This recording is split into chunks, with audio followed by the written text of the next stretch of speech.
Hello అండి, welcome back to my channel. అందరూ ఎలా ఉన్నారు? బాగున్నారు కదా? వేసవికాలం వచ్చిందంటే మనకి ముందు గుర్తొచ్చేది ఏంటంటే పచ్చళ్ళు లేదా వడియాలు, అవునా?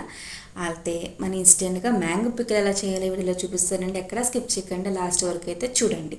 దానికోసం ముందుగా నేను ఇక్కడైతే మీడియం సైజు 2 మామిడికాయలు అయితే తీసుకున్నానండి. నాకు ఇక్కడ దగ్గరికి 2 వచ్చేసి 300 గ్రాములు అయితే వచ్చినవి. వాటిని శుభ్రంగా వాష్ చేసుకుని అలాగే తడ అనేది ఏమీ లేకుండా తుడుచుకొని ఇక్కడ చూపిస్తున్న విధంగా అయితే చిన్న చిన్న పీసెస్ కింద అయితే కట్ చేసుకోండి. అలా కట్ చేసుకుని పక్కన పెట్టేసుకోండి. ఇక్కడ మెయిన్ టిప్ ఏంటంటే కనుక మనం ఏదైనా పచ్చడి చేస్తున్నప్పుడు మెజర్మెంట్ అనేది కంపల్సరీ అండి. మీరు ఇక్కడ ఏదైనా గ్లాస్ లేదా కప్పు ఏదైనా యూస్ చేసుకోవచ్చు. నా దగ్గర అయితే మెజరింగ్ కప్ ఉంది కాబట్టి నేను ఇక్కడ మెజరింగ్ కప్తో చూపిస్తున్నాను. లేదంటే మీరు ఏదైనా కప్పు కన్నా తీసుకోవచ్చు. నాకు ఇక్కడ కోసిన మామిడికాయ ముక్కలన్నీ కూడా 2 కప్స్ అయినాయండి. నేను ఇక్కడ 2 కప్స్ గాను 1/2 కప్ అనేది పచ్చడి కారం అయితే యాడ్ చేస్తున్నాను. మనకి కూర కారం వేరేగా పచ్చడి కారం వేరేగా ఉంటుందండి, చూసి యాడ్ చేసుకోండి.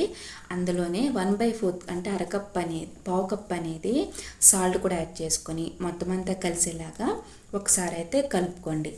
ఇక్కడ కారం అలాగే ఉప్పు అనేది మనం తీసుకున్న మామిడికాయ బట్టి కూడా ఆధారపడి ఉంటుందండి.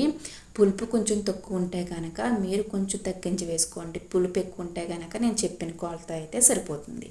అలాగే అందులోనే 1 టేబుల్ స్పూన్ ఆవాలు అలాగే 1 టేబుల్ స్పూన్ మెంతులు ఒకసారి బాగా రోస్ట్ చేసుకుని కొంచెం ఉప్పు వేసుకుని ఫైన్ పౌడర్లా చేసుకుని ఆ పౌడర్ని మనం ఇందులో 1 table spoon plus 1/2 table spoon అయితే వేసుకుని ఒకసారి బాగా కలిపేసుకోండి. అలా కలుపుకున్న తర్వాత పక్కన మనం ఒక ప్యాన్లో అరకప్ అనేది వేరుశనగ నూనె కూడా గోరువెచ్చగా అయ్యేంత వరకు ఒకసారి వేడి చేసుకొని పక్కన పెట్టుకోండి.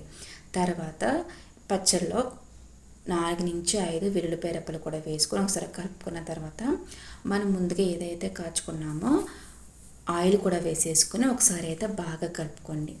అలా కలుపుకున్న తర్వాత మళ్ళీ మనం పావు కప్ అనేది ఆయిల్ యాడ్ చేసుకోవాలండి. ఈ ప్లేస్లో మీరు మళ్ళీ వేరుశనగ నూనె యాడ్ చేసుకోవచ్చు లేదా సన్ఫ్లవర్ ఆయిల్ అన్నా యాడ్ చేసుకోవచ్చు.